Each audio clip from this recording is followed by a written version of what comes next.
Matthew, first off, thanks so much for taking the time, letting us interview you. And also, I want to say thank you for suffering through what's ultimately my first interview with somebody. So I hope you'll forgive me if I do anything really stupid or stumble over my words. But thank you so much. I do appreciate it. Yeah, thank you so much. It's actually kind of interesting. In a way, we've kind of got similar stories. I actually live in Richmond now and grew up in Midlothian, so not far from Dinwiddie. Oh, really? Yeah, and you went to boot camp in 2005? Yep. I graduated from boot camp in August of 2005. Who were you with? So I was with Fox Company Platoon 2057. Okay. Did you start in September? I was with Golf Company, so I was just right after you all. But I had a few friends that went through. They went down the Monday after graduating high school, and I can't remember. I don't know what battalion they're with, but they graduated around the end of July, August time frame. So it might have been you, one with you all. Yeah, that might have been because I think I actually went to boot camp on Mother's Day, so that would be May. Oh, yeah. All right. Yeah. Yes. So you were a 2nd Battalion. Yep. Yep. Yeah. So no, it's pretty crazy hearing your stories since we have a lot of similarities. But I mean, if you don't mind, I guess we'll kind of dive right into some of the questions. Okay. And I guess the first question, I know you've probably answered this a million times, but could you just give us your military background? And also, I guess we can roll that into 2 questions. What made you join the military and the Marine Corps? The reason why I joined the Marine Corps was September 11, 2001. I was a freshman in high school here in Winchester, Kentucky, and it just felt like it was my time to serve. So the next 3 years, I prepared myself and kind of focused on the military and not really any other, educational opportunities after high school because I wanted to serve. So once 2004 rolled around, I was already 18 years old. I went down to the Marine Corps recruiting station and I signed my paperwork. I went through the delayed entry program. So I joined to become an infantryman, and they gave me the date to go to boot camp, and all I had to do was just give them my diploma after graduating high school. Going back, Black Hawk Down was actually my favorite movie. So when I first thought of the military, I thought of wanting to be a Ranger, and then I looked in the Air Force Special Forces, but their training was way too long, and I wanted to deploy right away and go fight the enemy. And then, I met the Marine Corps recruiter, and thanks to a couple of kids from class in school who was joining as well. So we kind of start talking about that, and then ran into the Marine Corps recruiter, and he just sold me, and that was it. But yeah, so and then 2005 is actually the first day of high school in Virginia. September 6th is when I got on the bus at Fort Lee, and we drove 8 hours to Parris Island and saw the yellow footprints, and that's when the journey began in 2005. But yeah, went through boot camp, graduated in December, went to School of Infantry, and then on to 2nd Battalion, 3rd Marines in Kaneohe Bay, Hawaii, which, as an East Coast Marine, you automatically assume that you're going to be stationed on the East Coast. And, luckily the spots opened up with 2-3 in Hawaii, so I got a chance to go be assigned out there. And a lot of the guys I went through recruit training with was infantry as well. So we did a cross-country trip together and got to experience it all together. But I was there until September of 2006, and I deployed to Hadith, Iraq, in Al-Anbar province, and we kind of walked into a bee's nest there. We were relieving 3rd Battalion, 3rd Marines, and we kind of, the way our battalion was spread out along the Euphrates River, the Haditha Triad, we took Haditha because we were the main element. So we from the minute we landed in Iraq, we started fighting the enemy. But it was combat patrols day in, day out. We were on foot patrols the whole time, and actually felt safer walking the streets of Iraq than in a vehicle. But throughout our deployment, we lost 23 Marines, and we had 177 wounded. January 18, 2007 is the day of my injury when I slipped on the IED. Typical roadside patrol, and it was stored in a pipe underneath the road. And as I was walking point, like I did every other patrol, I saw a white bag leaned up against a tree in the palm groves, and it was suspicious to me. So I turned and let everybody know, and I turned back around. I looked down, and there was a ditch that lay perpendicular to the road I was on, and I saw the command wires going inside the pipe under the road, and it exploded in a matter of seconds, sending shrapnel to both my eyes, removing my left leg, and my right leg was severely damaged, as well as I had abdomen damage. My right wrist was damaged, and I had shrapnel in my left forearm. So it was I got hit pretty hard, being right on top of the IED. But then, once they put me in the high back, the last voice I heard was actually from my senior drill instructor. He was a platoon sergeant with QRF, and it said, "You'll be fine, Bradford." And that's the last words I heard. And I closed my eyes, and I didn't know if I was alive or dead or what was going on right now, because I couldn't see nothing. I could hear everything going around me. And now I found out that I was in a coma for 3 weeks, and I woke up in Bethesda, of course, 3 weeks later.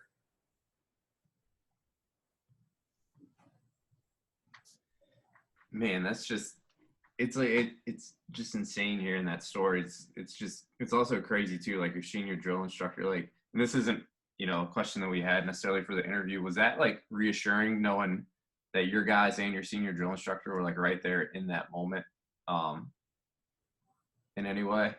It's interesting because when we were in boot camp, he told us, he was like, he had one more cycle to go, and then he was off to Hawaii. And once we get through graduating recruit training, going to SOI, and again, you automatically assume you're going to be on the East Coast, that you're never going to run into him again. And then when we got to Hawaii, and our platoon sergeant was best friends with him, and then all of a sudden we find out he's there, and then I happened to be the last one that ran into him to say hello. And the way I ran into him, we were walking to the company office. I was by myself, and he was coming the other direction. And I greeted him and kept on walking. He turned around and said, "Bradford, do you know who I am?" And I'm like, "I do." And he's like, "Good."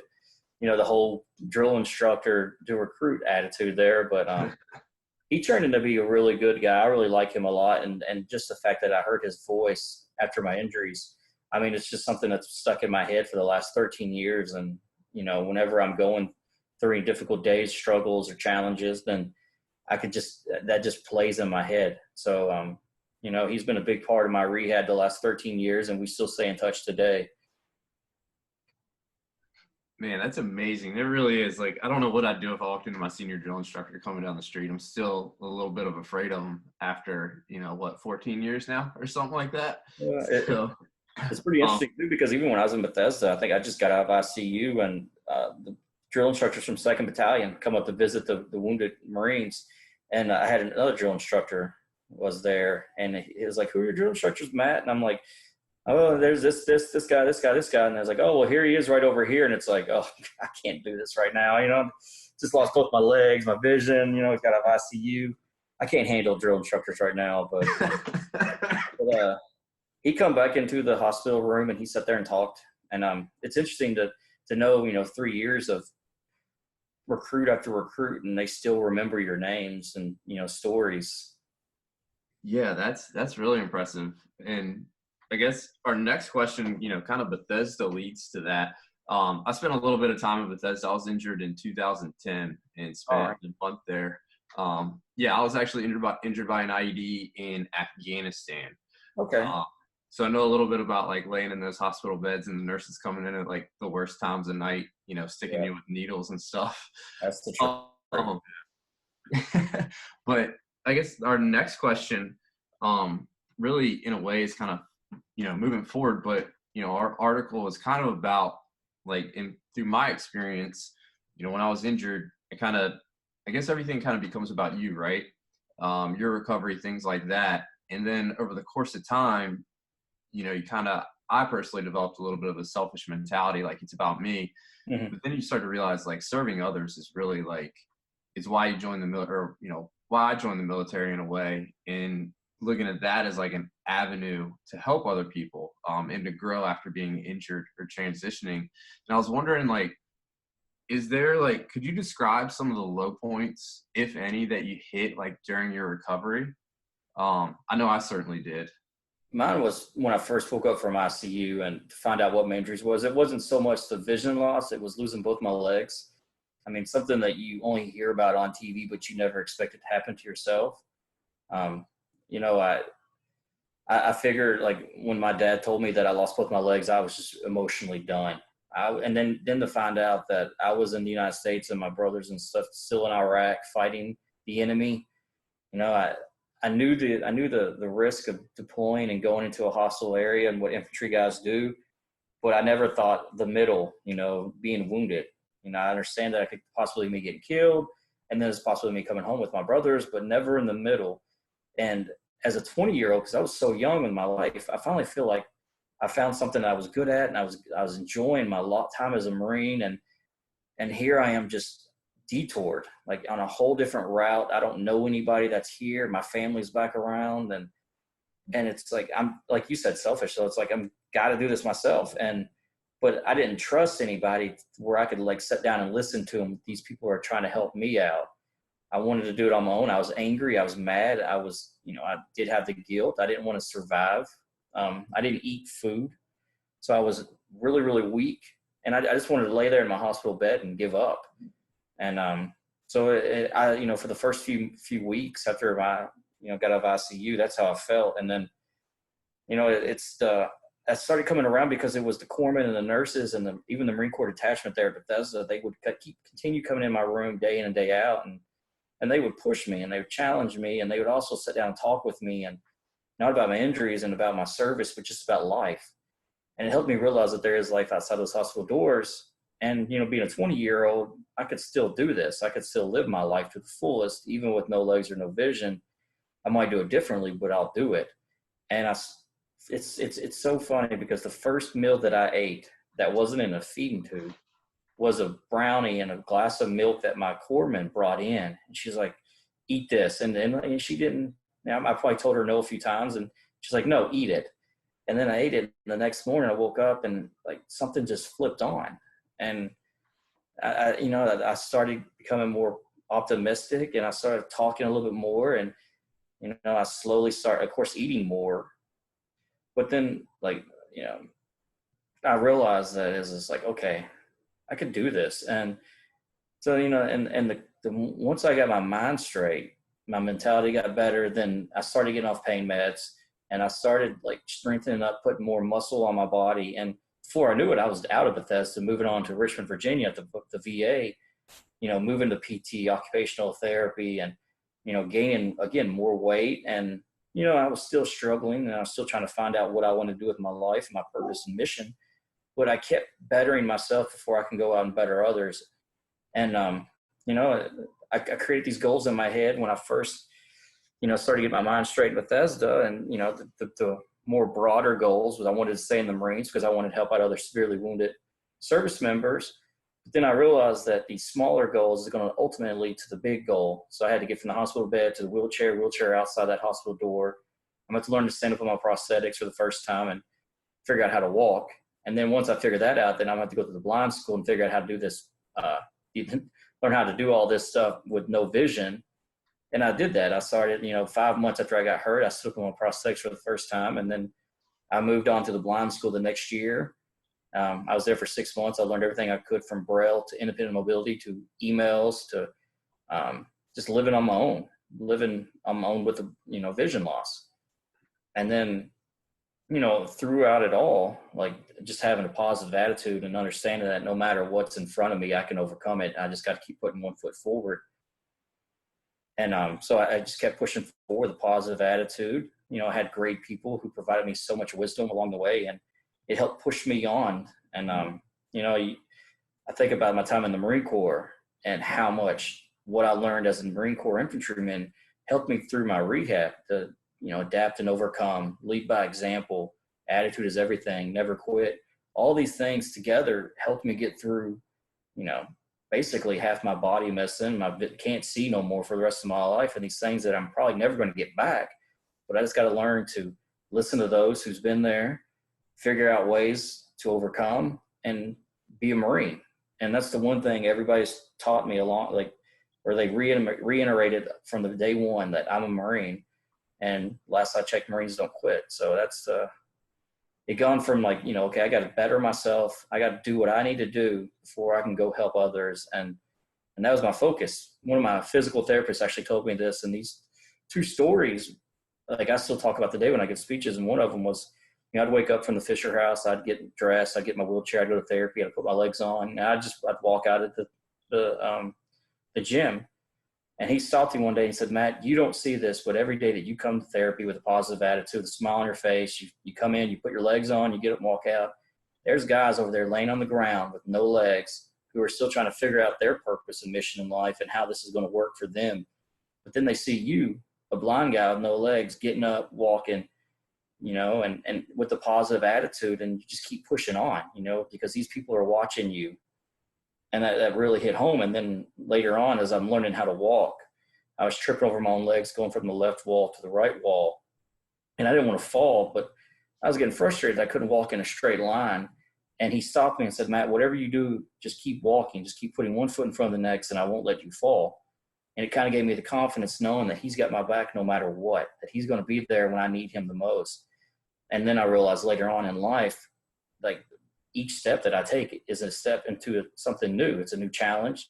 And the only way to overcome a challenge is keep walking forward, keep putting one foot in front of the next. And, you know, the same thing with life. It's like we don't know what tomorrow or next week's going to hold, but we got to worry about today. And we can't get through today unless we keep putting one foot in front of the next.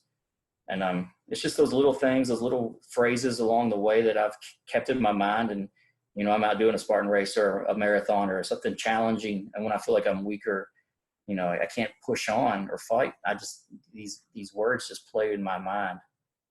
Man, I think this, again, a side note, like one thing I love is I asked you a question about a low point and you described it perfectly. And then it's like your mentality is like straight into like, this is how you get past it, which is awesome because that's like what this article ultimately, you know, hopefully I think it's one thing I hope it brings about for anybody who reads it. And just listening to you talk and hearing your stories, it's amazing. And then just like your mentality going like, it's like just going straight back into the fight. Like, yeah, I got to do it. So I'm going to do it. And I'm going to have the right attitude about it. I think it's huge, man. I appreciate that. It's important because it's like, you know, it's like, yeah, you're in Iraq or Afghanistan or wherever, and you're still fighting the enemy day in and day out. And next thing you know, something happened to you. And it's like, you got to have that mindset when you wake up each and every day that you're ready to fight, you know, because life's not easy. It's not, you know, it's not a rainbow. It's not, everything's not given to you easily on, you know, a plate. You got to fight for whatever you want. And, you know, and that's the one thing. And a lot of people these days, you know, veteran or not, they deal with struggles, challenges, whatever it is, but it's just, you know, instead of giving up and just like calling it in and throwing in the towel, then, you know, you just got to learn to get up and like, and keep pushing forward. You know, I always tell people just because I have 2 prosthetic legs, I have no vision, that I still have my feet facing forward and I got 20/20 outlook on life. And that's just the most important part. And it's, and all along just having a positive attitude. Was there like, I mean, do you have like a story about a particular moment when you realized like what you were doing could be a positive impact for other people? And you're like, you know what, cause it has to be kind of a big step. You just made the decision, like, I'm going to take my experiences and I'm going to turn it into a positive platform for others. I mean, is there like a story or a moment that kind of comes to mind when you made that decision? I feel like there's a bunch of like little stories because, you know, I've never like looked at my life as somebody that's like inspirational or even encouraging. You know, I share my story but through my story, through a 20-25 minute speech, there's been people that come up to me afterwards and they always find something different each and every time. But I feel like the one thing that I got in the back of my mind, last year I did an event in Nashville and I put it on Instagram and a lady, she reached out to me through my personal email and I didn't even know how she got my email, but just a civilian, no military relations at all. And she said that, you know, she's a big follower of it was a Toby Keith event. She's like, I'm a big follower of Toby Keith. I read your Instagram post and I Googled your name and I read your story and it encouraged me to fight on because I was actually getting ready to commit suicide. And, you know, it's like, you never thought that you would, you know, have your story like help somebody save their lives. But, you know, that really like changed my mind. And when I talk about suicide or I think about that, then I think about that email I received and, you know, everything that this lady went through in life, you know, herself and her family, that it was an Instagram post that I typed up and like, she went back and read my story and it helped save her life. And it you know, it brings tears to my eyes, but I know that I'm changing somebody's life. You know, it doesn't matter how many, but somebody out there is getting in touch with my story and they're fighting on. and they're getting out and they're doing stuff that they've never done before, and they're bettering themselves. But, and then, this last year, I've done a lot of things this last year that it first was a Baton Death March. It was a race that I quit in 2009, and, I did 10 miles in 2009. And I walked out and did the last 14 this year. And it's something that everything that I've done in life, it's like, there's a lot that I've received the accomplishments, but it's like I surrounded myself with a team, and those teammates have the same mindset, and they don't want me to quit, and because they know I don't want to quit. And within that last mile, right before I crossed the finish line, I realized that, God above kept me alive for a reason, and it's to live that life of inspiration and motivation to inspire others and encourage others to go out and live their life to the fullest. Because, I think of life as a mountain. I compare it to a Spartan race a lot. You got your calm, flat areas. You can, for a little while, and then you come to a wall, and you got to figure out how you're going to overcome that wall. And, you could either do it the hard way, you can find an easy way around it, or you can just quit, but I can tell you what, once you get to that finish line, once you climb that wall, it's a lot better on the other side. But doing the Baton Death March, and I biked across Kentucky, and it's just having the teammates around me and those who are the same intentions as I do. And just, it doesn't matter if you're, my daughter's age is 7, or if I've ran into a lady that's in her mid 80s, just had knee surgery, and she heard me talk, and she said, you know what, I'm going to get out and I'm going to crush this. Kind of talking about like some of those walls, do you still, like, even to this day, like, I mean, you're really putting your story out there, you're putting yourself out there, like, do you feel any sort of insecurities still that you have to overcome, even after giving like numerous speeches and writing posts and doing things like that? Like, is each day still kind of a struggle in a way, or and if so, like, what do you do to get past that? I feel like if I have a bad day, and we all do, I don't like to kind of go. I'd rather just stay at the house and stay inside, because I don't want people to see my negative outlook on life, if it is, but I stay super busy. I love sharing my story, because I know I'm supposed to be there to inspire them with my story and encourage and motivate them. But truly just getting up and speaking, sharing my story, it motivates me to continue to do what I'm doing, because I know if I can inspire one person a day, then that's the reason why God kept me alive. And that's my mission in life. And, I get out and I do these events, I'm around people I love. I go work out a lot. I read a lot. And it's just things that keep me busy, but it's things that I truly enjoy. I love sitting on the back porch and like just listening to music, because there's each lyric in each song that will take me back to where I was in Iraq, or a song that I heard when I was in therapy that'll take me back. And, I'll think about all those great people who were there to take care of me and to make me a better person, because, these last 13 years have been long 13 years, but I'd go back and do it all over again because of the people that were there to get me where I am today. And, I think back to my time at Richmond, Virginia at the VA, and there the doctor, the polytrauma center, would come into my room, at least 2 or 3 times a day, but he wouldn't come in and talk to me with, he'd always cover his eyes or put a blindfold on, because he's like, if I'm going to talk to you, who's a visually impaired guy, then I'm going to, black out my vision as well.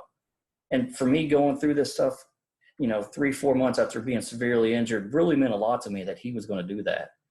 And, so he would cover his eyes and he wouldn't be able to see nothing. Him and I'd have a conversation together. And, and then I think of another story. It's, and I feel like this one's the most important part, because, you never know what somebody else is going through. That's why you have to be positive. You got to, do everything you can to put a smile on their face, because one of the ladies, she was a speech therapist at Virginia. And I told her from day one, like, look, this is how I talk. Like, I have a country accent. I don't need any assistance. And she was like, oh, okay. And then a couple of days later, like, she was with the blind rehab outpatient specialist. And, and he was like, well, she's going to teach you some Braille. And it's like, okay, well, we can work on that, but she wanted to like work with me because of my outlook on life, my positivity. So she did everything she could to like continue working with me. And then like once I left the VA, I found out that just before she got me, she had a miscarriage, and she was battling her own struggles, but working with me each day kind of like took her mind off it. And it's just like, you never know what other people are going through. And it's just, you got to learn to make them smile and be positive and optimistic and just like let them enjoy the time, and it's because we're all battling with something, but it's always good to have somebody that loves, I love humor. I love to laugh, joke around and stuff. So It's just out of curiosity, was Dr. Pi your doctor at the VA Polytrauma Center? I had Dr. McNamee. Oh, okay, gotcha. I was there for a little bit. I had Dr. Pi, so I was kind of wondering if we saw some of the same faces over there. I could see him doing something like that. He was a phenomenal doctor.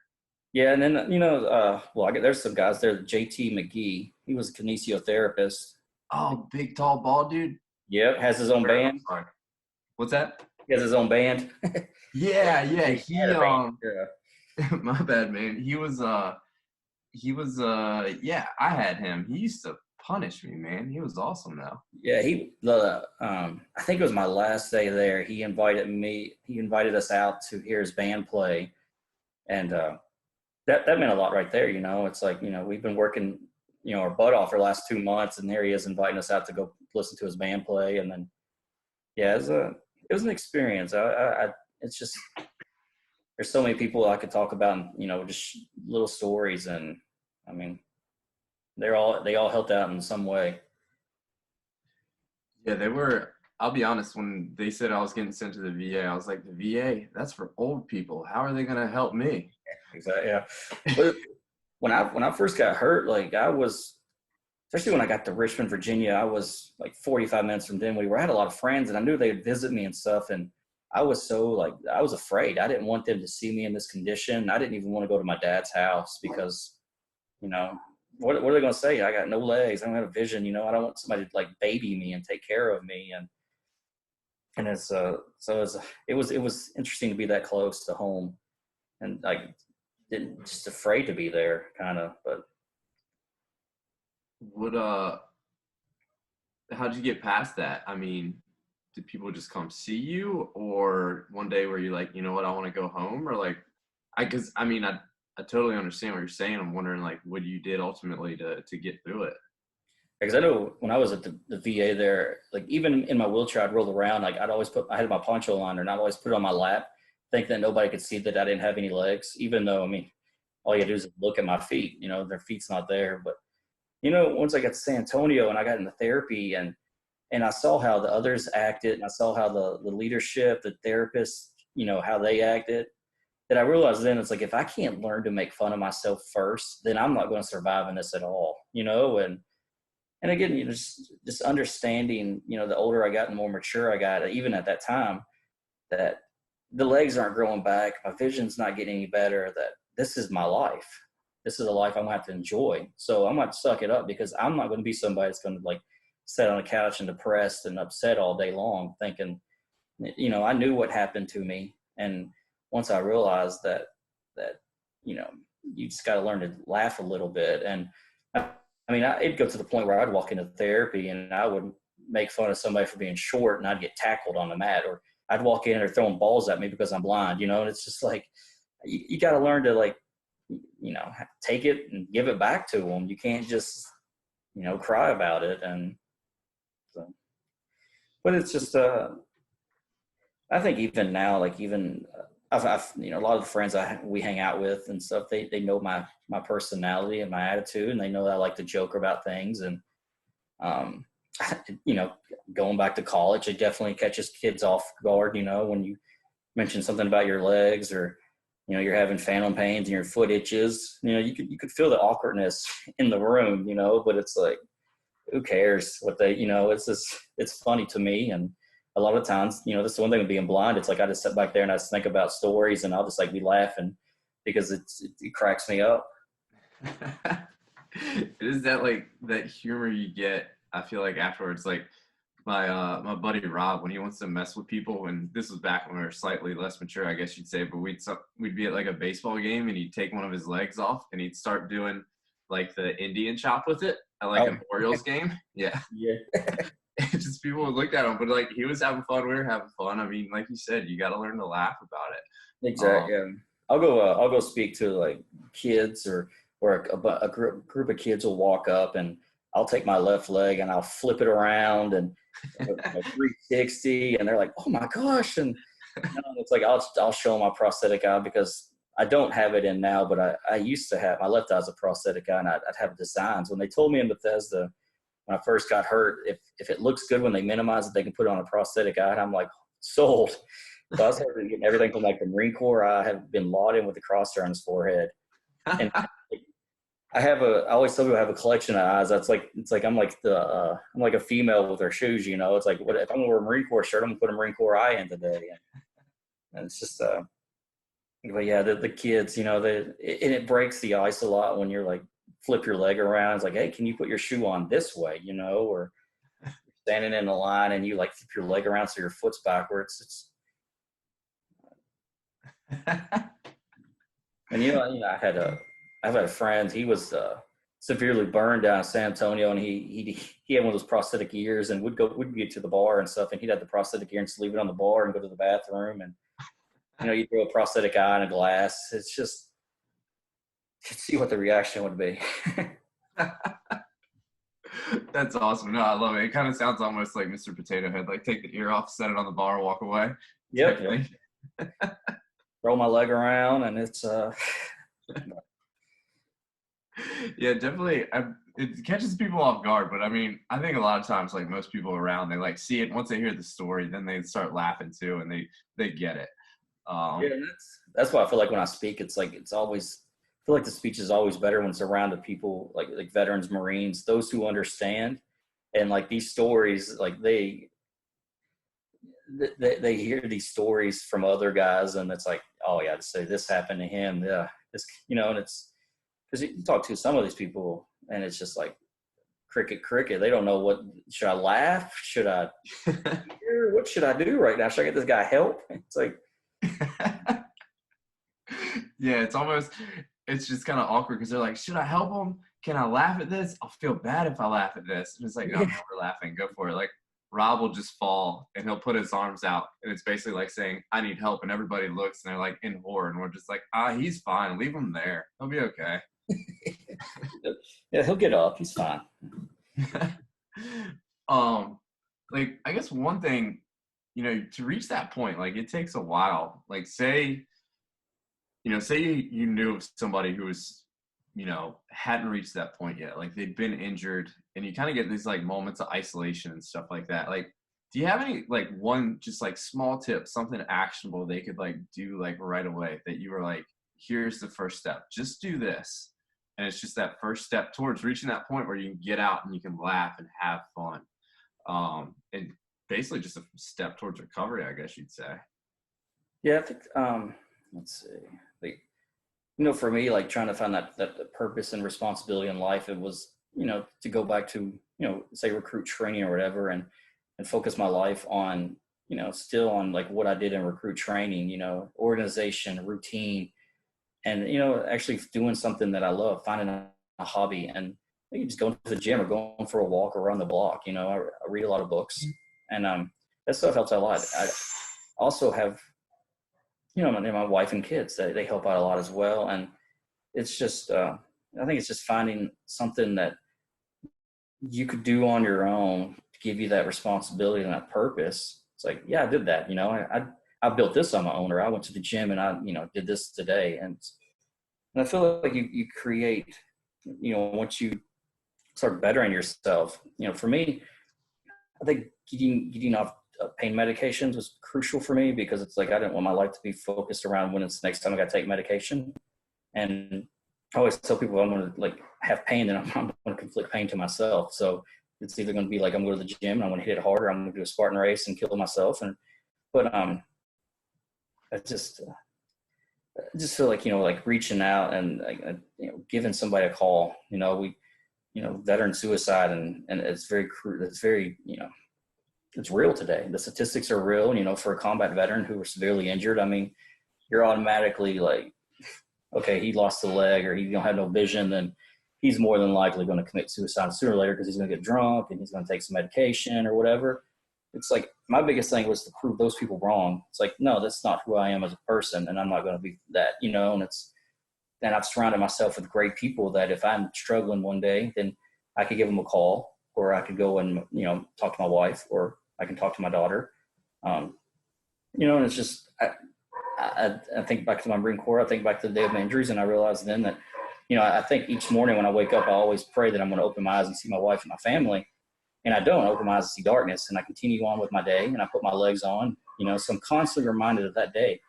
And, it's, I'm never going to let that enemy who blew me up ever get any kind of sense of victory that he defeated me. Like, I'm going to put my legs on, and I'm going to go out, and I'm going to kill the world. I'm going to let them know that I survived. But it's also like, when I'm feeling those moments, it's a simple voice from my daughter who could come in and say, I love you, Dad.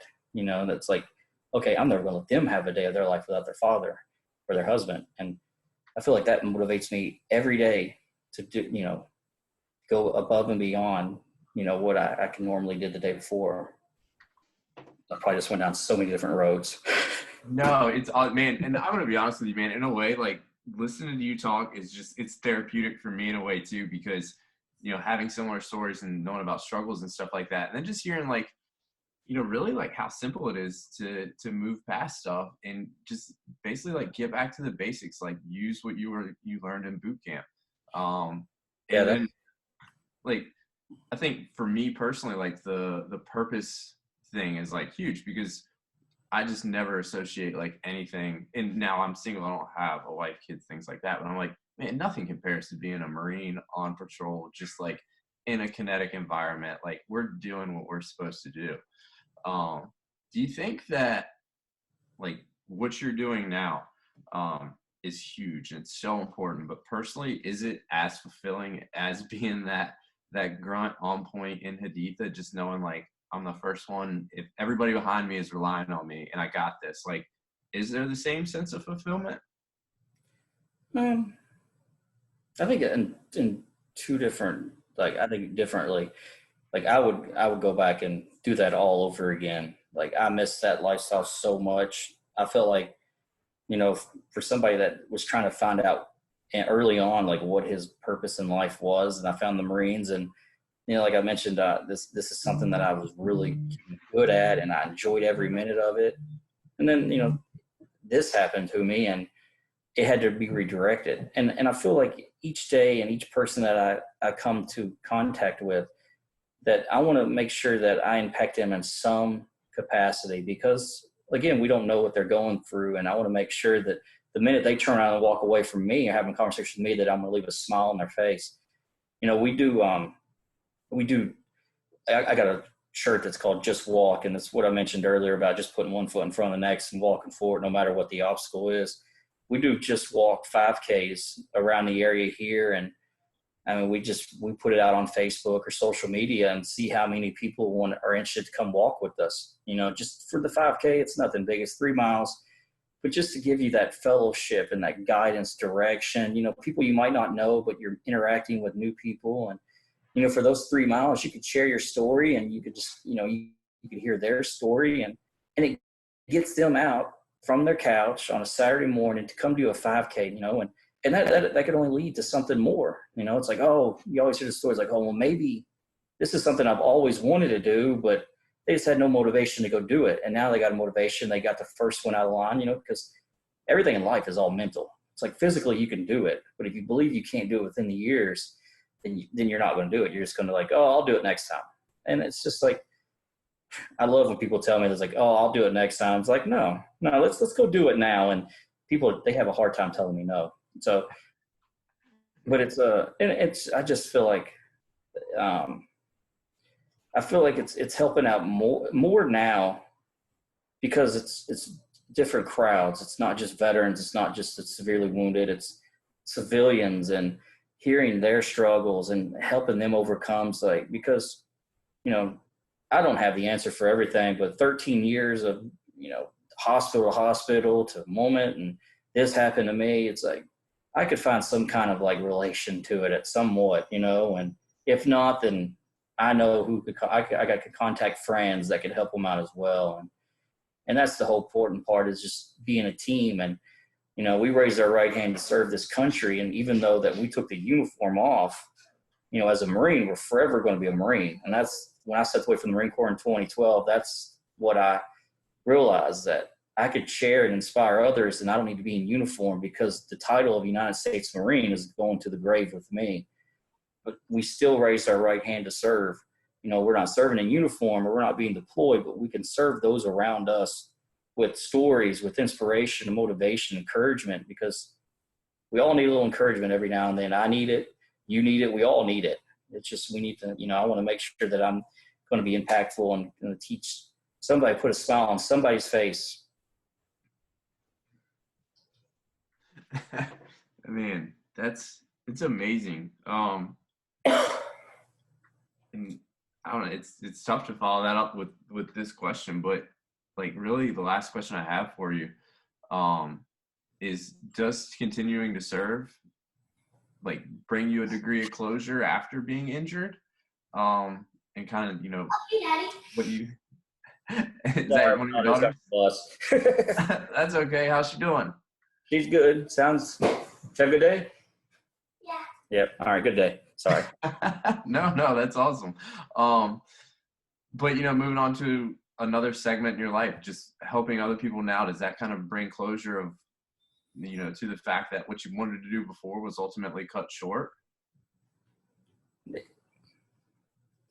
It does. And that for me, after I got injured, you know, I got injured so early on, like, you know, we were getting ready to leave the deployment, but I was so early on in my Marine Corps career.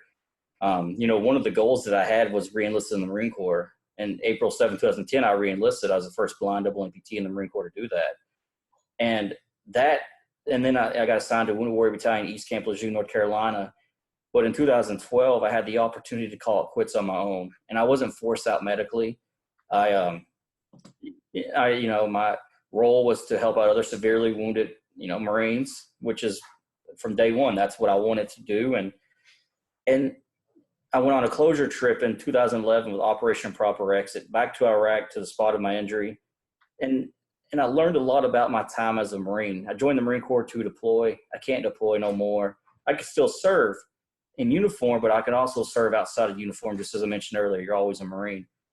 And it helped me kind of like find that closure, because I got a chance to, American flag I've had with me since day one of the Marine Corps. I took it to Iraq, and they let me fly it on a flagpole in one of Saddam's palaces.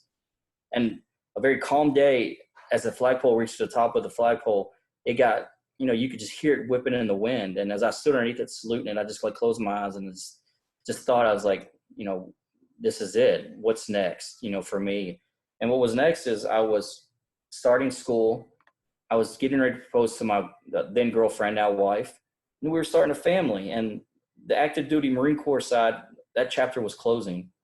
And as I stepped away from that closure trip, we were flying home over Iceland, and I got a letter from the pilot that said U.S. forces killed Osama bin Laden. And I couldn't ask for more of a closure trip to my closure trip, but to my Marine Corps career, than that right there. The same guy that we all joined the Marine Corps to go get and kill. And then, you know, 2012, I stepped away from the Marine Corps, and I come back because my ultimate goal was to go to University of Kentucky, and I started school, and I graduated from UK, and, you know, in 2017 with multiple degrees. And then once I graduated from there, I went straight into a job where I was serving veterans through a congressional office. And, you know, I was there for 2 years. And then this October 31st, I stepped away from that position to focus more on public speaking and sharing my story with others who need some hope and some encouragement. And so I feel like, you know, it's like, thankfully, I've had no time to sit back and think about it. And that's a good thing and a bad thing with life through events. I'm always focused on what's next.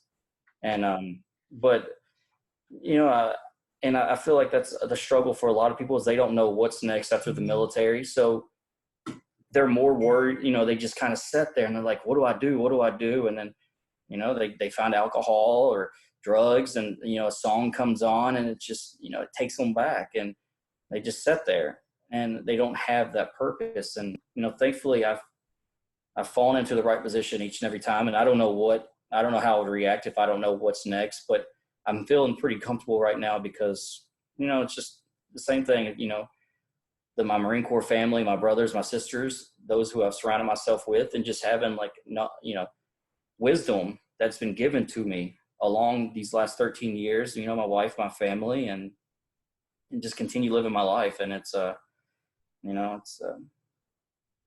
and I think for me too, I try to find a new challenge every year that's more tougher and demanding than the one before, the year before. And like I mentioned earlier, I've been trying to get Mount Rainier. I've been trying to summit that for the last 2 years, and I'm gonna go back out and get that this year for the third time. And then, last year I got on an upright tandem bike and I went across the state of Kentucky. And it's, it was with Operation Enduring Warrior, but what it was to spread is, doesn't matter who you are, what you're confronting, what you're facing with. Doesn't matter if you're in the military or a civilian. We all face with difficult days, and we all want to get out and live our life to the fullest. And if a blind guy with no legs can get on a bike and bike across the state, then I can do that, to give them some encouragement. And it's this year coming up, so it's, I got to find something more difficult, but it's just to get not so much, I guess, unselfishly get my story out there, because I want people to know my story, just because I want to give them hope and put a smile on their face.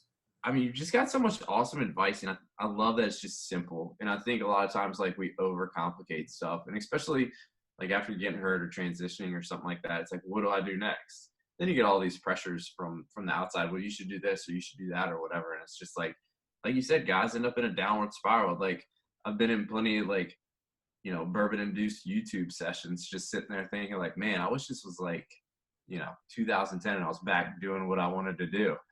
But I guess, like, really, I want to give you the opportunity now. I've taken like an hour of your time. I really appreciate it, with kind of the intention of this article being, to help guys who maybe have gotten like inward focus or struggling with injuries or transition. Like, got any parting shots where you're like, you just would love to get it in the article, kind of be another platform for you?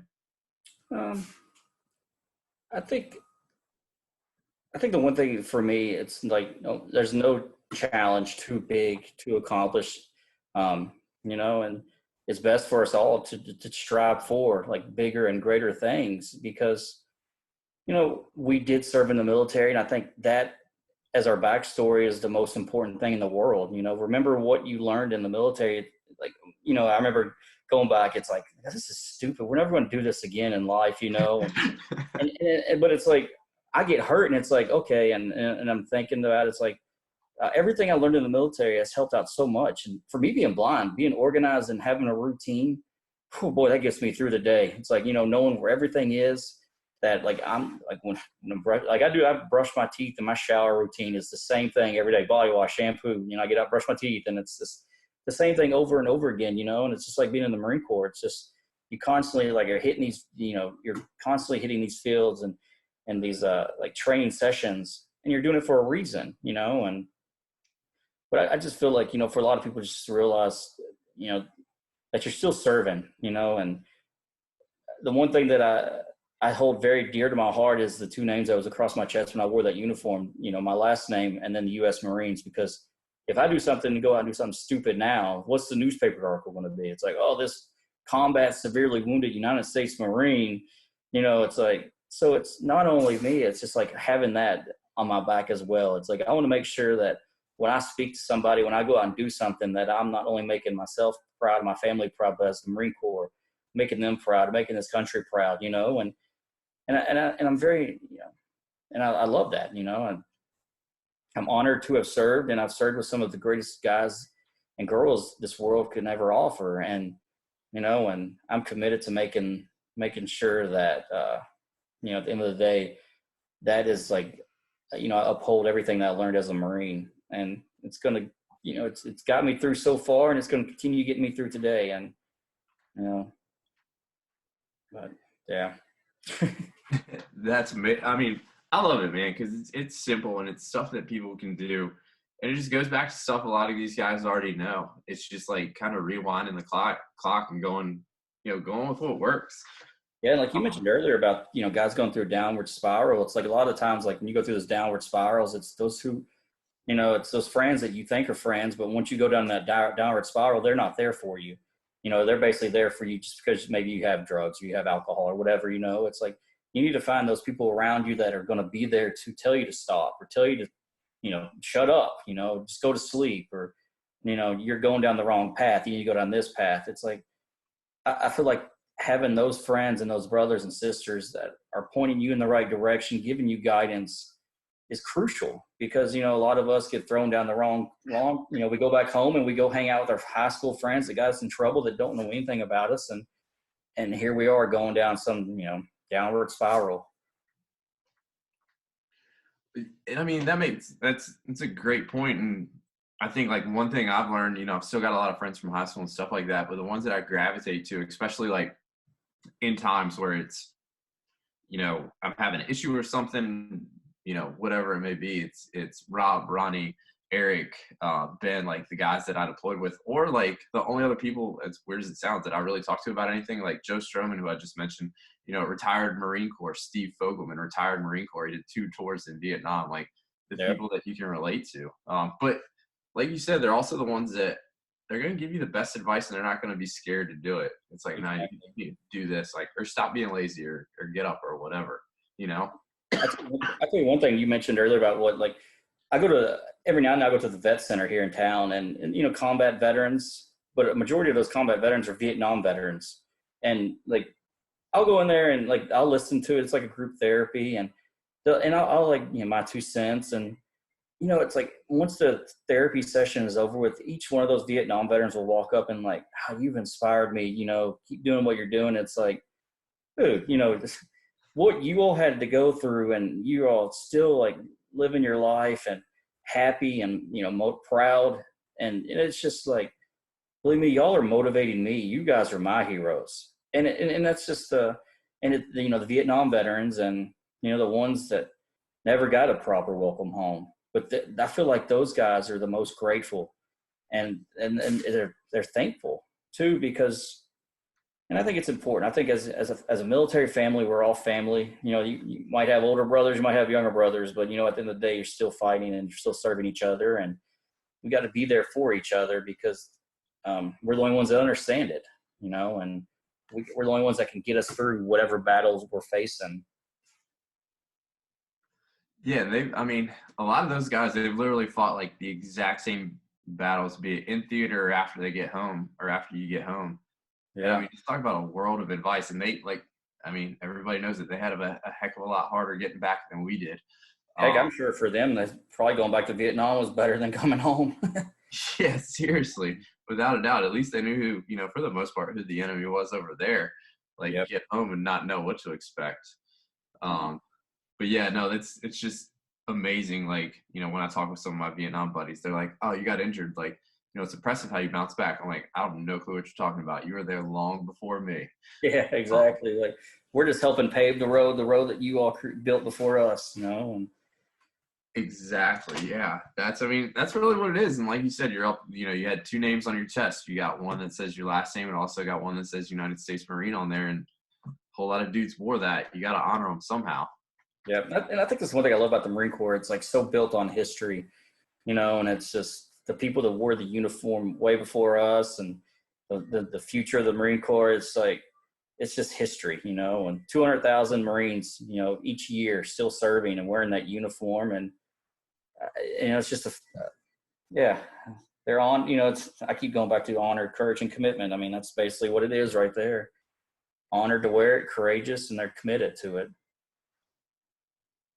Exactly. And it gives you purpose. And that's like what a lot of guys miss from it. But like you said, you still have it. It's just redirected. Yep.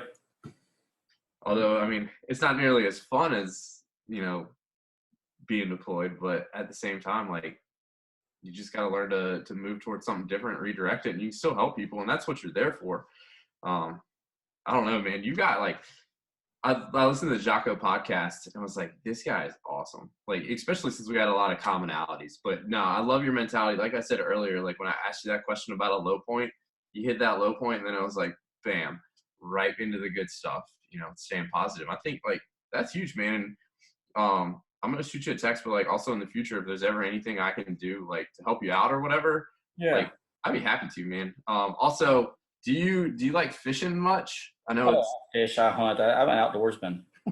You should, man, you should definitely check out Bar X. They send you on deployment, or not on deployment, but you go on this trip. And what's cool about it, man, is they take you and a group of your buddies that you deployed with. and Yeah. it's, all expenses paid out to Montana, and it's so much fun just being on the water. But the cool part is just like being with guys you deployed with, and you just get to cut loose. I mean, they take like all the pressure off you. You have a fun time. They teach you how to fly fish, the whole 9 yards, man. You should definitely, especially if you got a couple guys you deployed with or whatever that you want to link up with and it's tough, man, y'all should get in with Bar X. Definitely. Can't And recommend it. I'll definitely reach out. That's important because, for wounded guys, it's like the one bad thing. And I think the one thing that we struggle with the most is once you're taken away from a group of guys, it's like you're redirected down a whole different, avenue that, there's a lot of guys in my platoon that I haven't even seen since I got hurt, and unfortunately being an East Coast Marine station in Hawaii, like we are living all over the country. So, and that's the one thing I love getting out doing these trips because every now and then I'll run into them, but it's just, and you go down a whole different path. And it's like these guys, they go back to their base in K-Bay and you're like going from hospital to hospital. And it's like, you never cross paths again pretty much. And anything I could do to help out as well, just please don't hesitate to reach out. I'd love to look into more, where y'all doing stuff and get a group of guys. That's for sure. Definitely. Sorry if it was a painful process, but man, I really enjoyed talking with you. Hopefully we get to do it more, man. Yeah. Well, when we were talking about like our stories are similar and I was like, well, this is going to be a conversation, not really an interview.